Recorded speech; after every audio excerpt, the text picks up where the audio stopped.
বিসমিল্লাহির রহমানির রহিম। আসসালামু আলাইকুম। প্রথমেই একরাশ ফুলের শুভেচ্ছা। তো ফুলের বাগানে চলে এসেছি।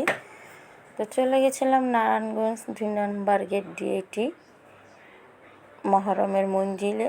তো সেইখানে এত মেলা বসেছে, মানে রকমারি মেলা।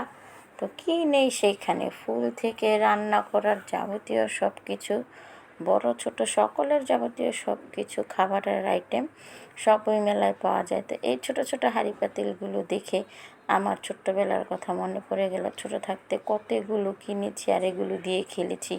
কচুরির পানা এনে এখানে রান্না করেছি, কচুরির ডগা রান্না করেছি, আলু কেটে রান্না করেছি, মানে কী খেলা যায় রান্না করার। এই ছোট্ট ছোট্ট বেলুন ফিরুগুলোতে রুটি বানিয়েছি মাটি দিয়ে। সবাই মিলে সেই খাবার আবার ভাগ করে খেয়েছি হাসামিশি। তো মেলায় গেলে ছোটোকালের অনেক কিছুই চোখে পড়ে। তখন মনে চায় আবার সেই শৈশবে ফিরে যায়। আর এইখানে রেশমি কাচের চুড়ি, রকমারি চুড়ির মেলা। তো কাশ্মীরি চুড়িও সাথে ছিল। এত চুড়ি, এত গহনা দেখে পুরো চোখ জুড়িয়ে গেল। অনেক দিন পর মেলায় গিয়েছি। তো এখন আর যাওয়া হয় না বেশিরভাগ।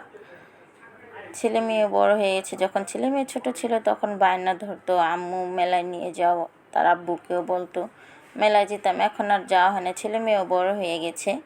তো মঞ্জিলে সেলাম করার জন্য যাওয়া, সেই পাকে মেলাটাকে একটু ঘুরে দেখা।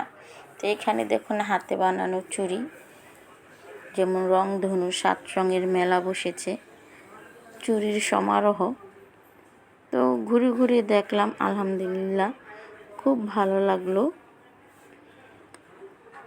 এখানে আসে রেশমি কাচের চুড়ি, আর এখানে আসে চুমকি চুড়ি।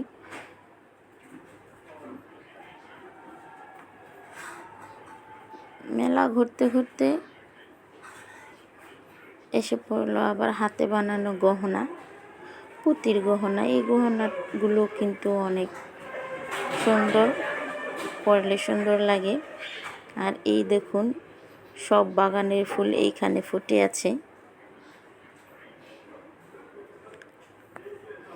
আর চলে আসলো সেই প্রিয় মুহূর্তটা, যেই মুহূর্তটার জন্য, যেই জিনিসটার জন্য আমরা মেলায় গিয়েছি মঞ্জিল সেলাম করতে।